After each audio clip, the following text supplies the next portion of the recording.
Concerns that the UK could vote to leave the European Union have sent the value of the British pound tumbling. A short while ago, it was heading for its biggest fall against the dollar for 7 years. Prime Minister David Cameron has set a referendum date for June. He's due to speak to Parliament soon about a deal he struck with the EU leaders, giving the UK special status. It would prevent the UK from further integration with the EU. However, he faces opposition from within his own party.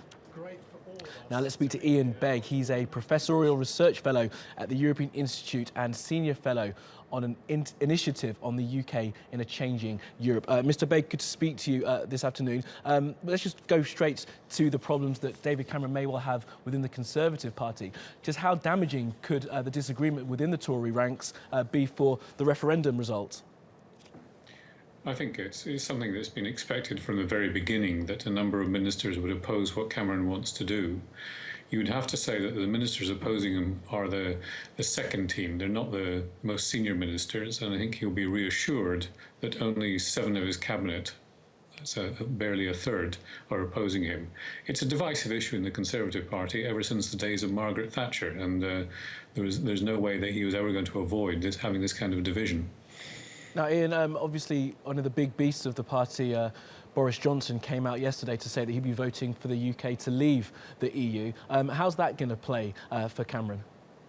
Well, Cameron will be disappointed in Boris having made this decision, but the way it's being portrayed in the British media today is it's Boris being opportunistic, thinking that it will help his career and his prospects, even though succeeding Cameron as Prime Minister, rather than principled. So I think the big loser from this could well be Boris and not David Cameron.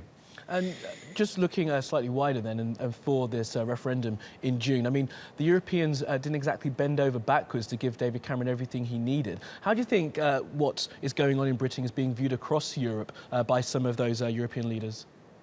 Well, first, I think I correct you in what you just said. I think the European leaders did as much as they possibly could to help David Cameron. They've given him something of substance to bring back to Britain to enable him to say, yes, I got a better deal. Nevertheless, the concerns in other countries are several. There is first a concern that what might happen is, because Britain's got a deal, other populist parties, like the Front National in France or Alternative für Deutschland in Germany, they're going to be saying, look, Britain got something, can't we now get a better deal? And the big fear across Europe is that that was going to lead to some kind of unravelling of what's been agreed over the 60 plus years of the European Union. There's also a concern that if they don't keep Britain in, then there will be a change in the balance of power within Europe that will be against the interests of many countries. So there's a strong commitment amongst other European leaders to help David Cameron and to help Britain stay in. And Ian, if I can get you to be a bit of a soothsayer, what do you think the result's going to be come June the 23rd? It's genuinely hard to tell because the campaign has barely started.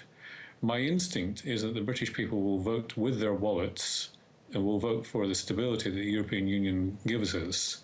But it's very easy to come up with a scenario, and Turkey will be pivotal in this, under which migration explodes again as an issue for the European Union. It's seen not to be dealt with adequately, and all of a sudden the momentum will be with voting to leave. So it's very finely balanced. Well, Iann Begg, unfortunately we have to leave it there, but thank you very much for joining us.